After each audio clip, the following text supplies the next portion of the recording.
This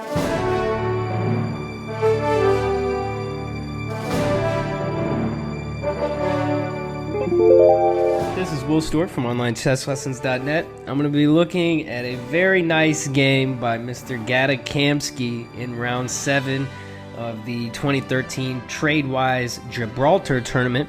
Kamsky's got black here, and we've got GM Iturrizaga going white. And so, basically, we're going to see the guys opening up. You know, Iturrizaga plays the Queen's Gambit. Kamsky plays the C6 Slav. And, you know, moving forward, Kamsky plays this 4A6 move. This is called the Chebanenko Variation, also known as the Chameleon Variation with A6 here. And basically, white has been playing a very flexible move order. This A6 move is very flexible by black as well. So basically, the idea with A6 is it's a useful move in just about every line of the Slav Defense. You see A6 being played a lot in a lot of these lines, almost everyone. And so by playing A6 here, white is basically white is getting called out. And black is saying, you know, he's ready to capture the pawn, for example, on C4 if white isn't careful. You know, if white tries like bishop G5, you know, I think black can just take the pawn. And, you know, with A6, he's already prepared this kind of phalanx of pawns there on the queen side. It's very solid, and it's a free pawn. So, you know, I think that's kind of the idea with A6. It's very versatile, and also, you know, it's putting that pressure on C4. And, you know, to learn more about this line, you'll have to check out, we are producing a DVD series called Empire Chess, and Grandmaster Leonid Kritz actually made a three-hour DVD on this A6 line. And so moving forward, Iturrizaga plays A4. And basically, he's stopping. You know, sometimes white will even, black will play B5 right away. Let's say E3, and you see B5 a lot right away. The other main lines for white, you know, we see A4 here. The other main lines are going to be C5. You'll see Hikaru Nakamura plays that quite a lot at the top level, and a couple other moves, right? E3, C5, and A4. I think these are the principal lines, as well as the exchange with capturing on D5. So with A4, the idea is very simple, that if black wants to take this pawn on C4, it's not going to be so simple, as he's going to be impeded from playing B5 to support it. So after A4, Kamsky plays E6, and, you know, this is kind of how Kamsky always plays it, as far as I can remember. I very, very rarely have seen him take the pawn on C4, like almost never. He doesn't do it. He keeps this formation. I mean, I think Kamsky's played this line for about 20 years, and he just keeps the formation so solid. And it really is true to Kamsky's style. I mean, the opening can be sharp, but mostly black just gets an incredibly solid position, and it tends to be more of a positional struggle in the middle game. So white, he goes with this fianchetto line, and black decides to put the bishop on B4. Normally in the Slav, you're putting the bishop on E7 and sometimes on D6, but I think Kamsky puts it on B4 here because, first of all, white can't play A3, right? He's already put the pawn on A4, and we're going to be putting a little pressure on the knight. It's going to make it more difficult for white to play E4, which I'm sure he would like to do. And I think the third benefit of the bishop on B4, as opposed to the bishop on E7, is that white isn't really going to be able to play A5 and achieve this type of clamp on the queen side. So bishop b4 looks pretty cool. We see both sides of castle, and queen to d3. So if you'll notice, Iturrizaga actually started taking a decent amount of time here in the game. He took about 30 minutes on this move. And, well, queen d3, it seems like it's part of a very nice plan. White is protecting the pawn. It's never a bad idea. And he's also preparing e4. But we're going to see how Kamsky, immediately after white plays queen to d3, I think Kamsky played a5 after 3 minutes of thought. And so why a5? Well, he's cementing the queen side. Looks like he doesn't really want to play b5 anymore. It looks really tough to do that, and with this bishop on this diagonal, it might not be the best idea. So with a5, okay, he cements the queen side. Now we see knight d2. So Iturrizaga is just, you know, I like it. I like what he's doing here. He's really trying to be aggressive. He's pushing for e4 immediately. If he gets e4 in, it's going to be a successful opening for white. But Kamsky plays b6, and now we see his idea with a5. is that everything is coming together now. Black has an incredibly solid position, and he's getting ready to play bishop a6 and hit the queen on d3. And, this is pretty tough to fight against. Let's say you take the pawn. Well, I'm sure Kamsky's going to hit the queen first and not allow this knight to go to b5. And now the queen is just misplaced. And black is going to be doing very well with this bishop on this diagonal. So this was pretty nice plan, this b6 move. We're going to see. After e4, maybe Iturrizaga could have tried something a little bit, maybe b3 and bishop b2 would have been a little more appropriate here. The thing about playing e4 is, it is aggressive. He does get the move in, and he can play it. But we're going to see maybe some problems with this. If e5 immediately, the queen is very loose on d3. I think black can capture. And if knight takes, black is already getting some very nasty tactics like knight takes e5. This is just sick. I mean, this b6, bishop a6, Kamsky played it pretty fast. And it almost refutes white's idea with queen d3, knight d2, and e4. I mean, looking at this position, there's just white is Dunsky. So bishop a6, I think it's a good illustration. He's in trouble. And, if he tries to exchange here, it's just going to make it worse. As this pin on this pawn is just, and it goes past the queen. It hits the rook too. The open c file. Black can also throw this move in sometimes if he wants to exchange. Anyway, going back to the game here, white tried rook to d1, so he's vacating the diagonal, and Kamsky plays rook c8. This is a very logical move. Seems like black is creating a focal point here with the pawn on c4, and he's in any of these lines, the rook is going to be useful on c8. Maybe he'll need to play c5 to open the c file, but he's going to be able to open it. And so here white goes b3, so he tries to reinforce the center. It's a very ambitious plan by white. If black, if he can't undermine this plan immediately, he's going to be in trouble. So Kamsky, here's where Kamsky started thinking, right? Iturrizaga at this point had used about 45 of his original 100 minutes. I think it was 100 minutes, 90 minutes, something like that. Iturrizaga had used about 45 minutes. Kamsky had used like 10 minutes, like 15 minutes. Here, Kamsky uses about 30 minutes on the d takes c4, and this is very instructive. Why I mentioned how much time he has here is very important to understand how to use your time resource in an optimal way, right? And sensing the critical situation, even though it's only move 13, right? We're still really in the opening. It doesn't matter, right? I mean, Kamsky is really showing this is a critical situation. He uses a lot of time to make sure he finds the best solution. So he takes on c4.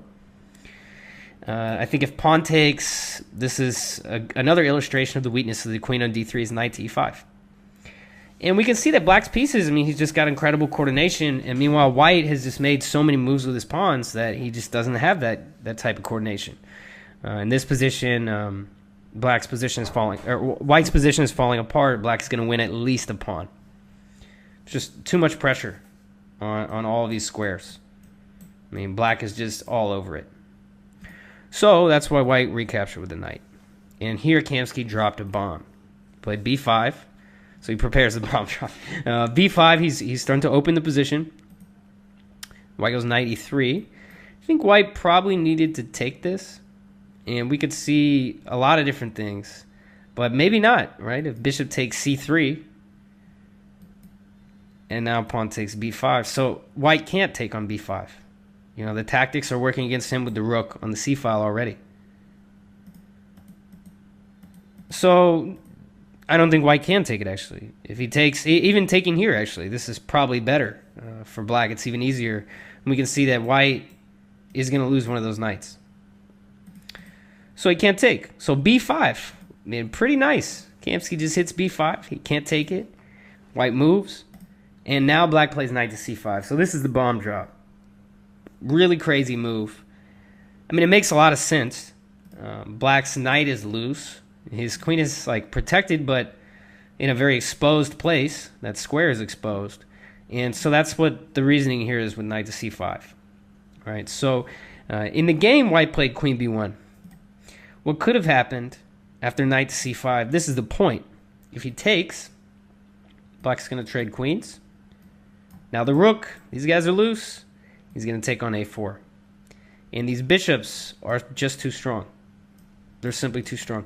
Let's say if white goes here, I mean, he's just busted. He's just getting beat up. Black's position is very nice here.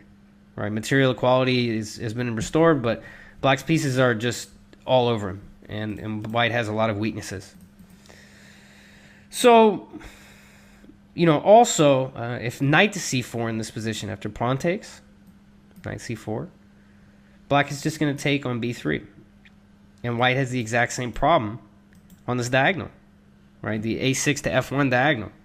And black has got too much pressure, and he's going to be winning some pawns here. He's going to win the piece back and just have an advantage. So Kamsky's knight c5, I mean, just wow. Absolutely incredible. The refutation of if white tried to take the piece, I think it should be clear in this position, black is going to get the piece back and then some. So what happened in the game? Knight c5. Well, white just tried to weasel his way out of this. He played queen b1. And at this point, Iturrizaga has 15 minutes left. Kamsky has an hour. And that's they're on move 16 out of, they need to make it to move 40, I believe, for the time control. So bishop takes c3, takes the knight, takes on c5. So queen e7, very logical move. White plays bishop b2 to protect the rook. Kamsky thought for a minute and brought the bishop to b4. Any moves like b4 or queen takes c5, I think are just too loose. And I really like what Kamsky does here with the bishop move, because he starts transferring this bishop to attack white's king. So here white tries to regroup with knight c2, kick this bishop out. See, bishop takes.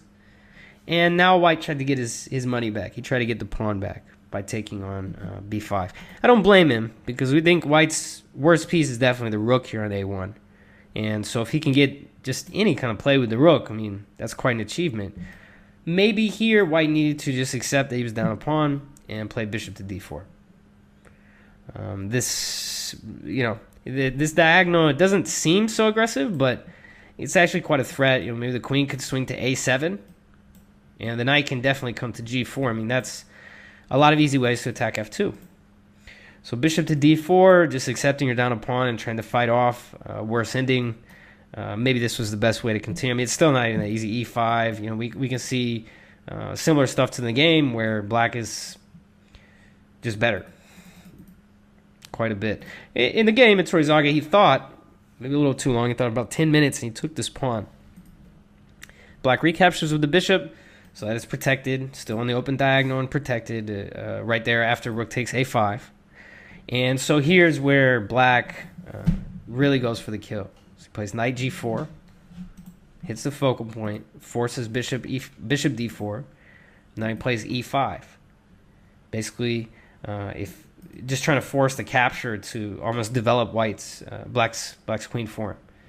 In this position, white went back to e3. I think he's already losing here.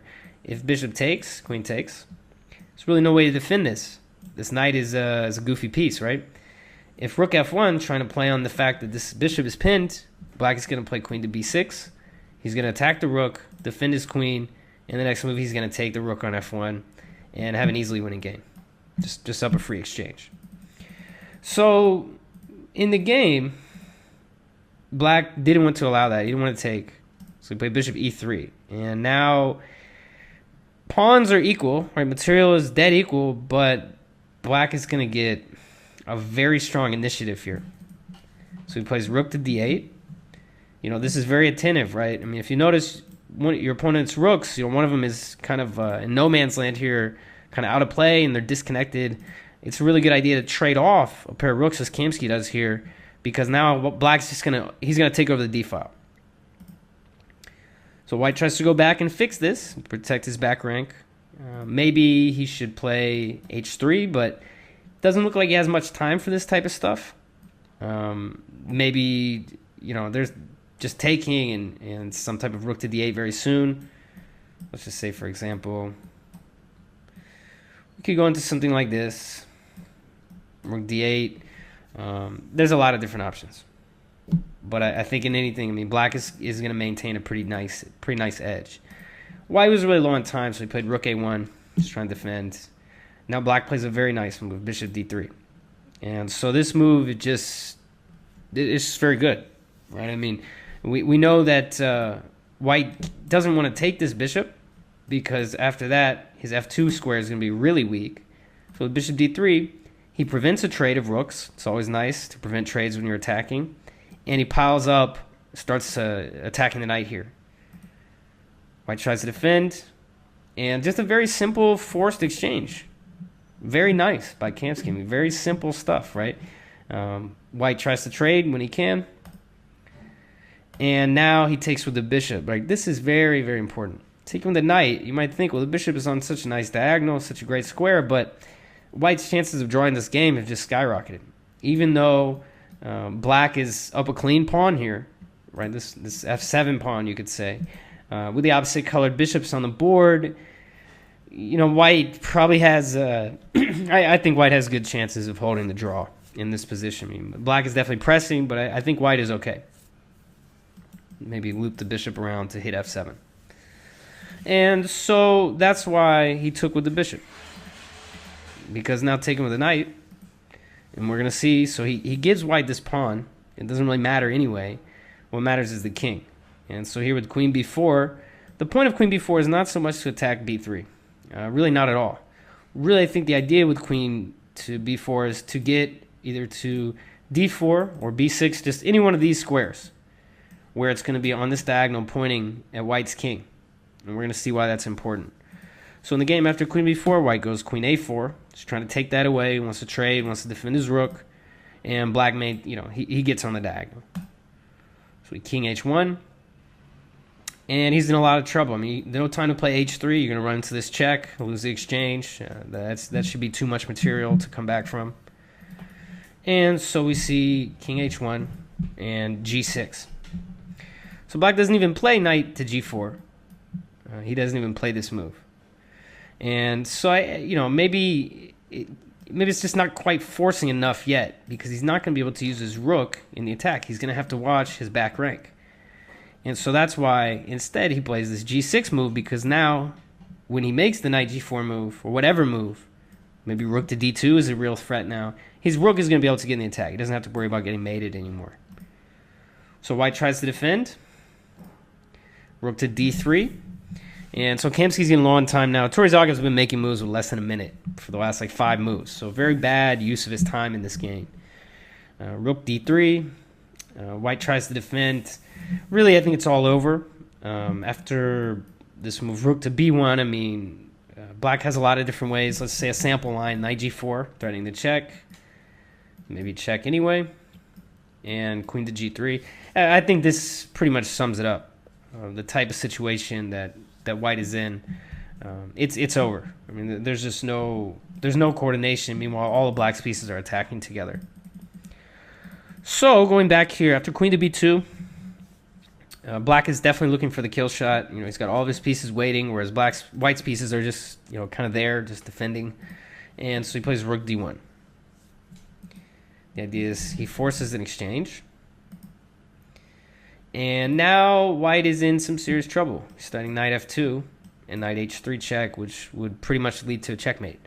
Let's just say, for example, I don't know, queen to d2. Maybe we've got this type of check here, and it's just all going downhill. You know, black is just going to be mopping up a bunch of pawns here. Or let's say queen d2, probably more accurate, is check, and knight takes e4.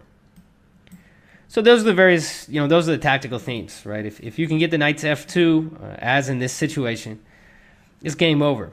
There's just too many threats. So the queen had to move. Kamsky throws the check, snatches the pawn. King can't come to f1 because he gets mated. So he goes back, throws another check, and queen to e3. This is a nice move. It really is. Because, if king here, now we have knight to g4. And there's no way to stop. Knight takes h2 and this mate on f2. Queen e3 was really nice. This was Queen e3 right here by Kamsky. Really nice move. Just getting a little bit closer to that king and just setting those mate threats up. And now the main threat for white, let's say black, let's say white plays b4. I think we're threatening knight d1 check here. And now we're just blocking the queen off basically and to play queen e1 mate. So queen e3 was nice. It's kind of a quiet move that really cements the attack. So white tried to defend. Black shut out the queen anyway, and now he plays queen to e1. You know, white, if he tries to run, just queen f2, takes the bishop with check. I mean, it's all over anyway. So in the game, after knight to d1 check, that's king h1, and Kamsky finishes with queen to e1 here. Very nice play by black. We saw in this game almost every single one of black's moves here was forcing. And in this final position, Iturrizaga resigned because he has no way to defend the bishop. He can't, if he moves his king, he gets checked, and the bishop drops with mate. And if he tries to defend it with his queen, he's going to lose his queen. And he can't stop this. He can't stop this fork. So there's no way out. So in this position, he resigned. So just to go back through this game, I really like how Kamsky played. You know, in Iturrizaga, I got to, take my hat off to him because from the very first moves, I mean, he was playing aggressively in the opening. Once we get through the basic moves in the opening, this plan with queen to d3 was cool. I've seen it in similar lines in this Queen's Gambit, against the Slav type. I don't think I've seen it exactly in this one. The bishop on b4 has certainly changed some things in black's favor. So queen d3 and the knight d2 plan was cool, but after b6 and bishop a6, it's like the first time I saw the game, I just thought, okay, well, black has a nice position. That's good. And then I started looking deeper and deeper and trying to figure out what I would play for white. And man, I have no idea. I mean, it just, I wouldn't play e4, right? I would go back instead, and I would play b3 and bishop b2. And this is obviously not nearly as aggressive and not as good for white. And you still are going to have big problems here on that a6 to f1 diagonal. So, I mean, the play by Kamsky was just very cool. It's like he completed the development. Black has a very solid position, and white just overextends. And with this b5 move, black, correctly since the critical moment in the game, he found knight to c5, which was an awesome move. And basically, the resulting position from the tactics, black wins the pawn. White wins the pawn back, but at a cost, right? Because black gets a seriously dangerous initiative against f2. Kamsky continues pushing, continues making threats every move. I mean, once the guy smelled the initiative, it was game over. He goes for a very basic forcing combination that's just too effective. Sacks a c6 pawn, who cares? And now it's just all about this. It's all about this diagonal and the knight and the queen being the best attacking combination. Just trades right here. He decides to trade the rooks because he sees the forced attack on b2 and on f2, and just concludes the game accurately. Snatch the pawn. Okay, queen e3. And there's just nothing that white can do. Black played too precisely. So that's going to do it for me. This is Will Stewart from OnlineChessLessons.net. And thanks for tuning in.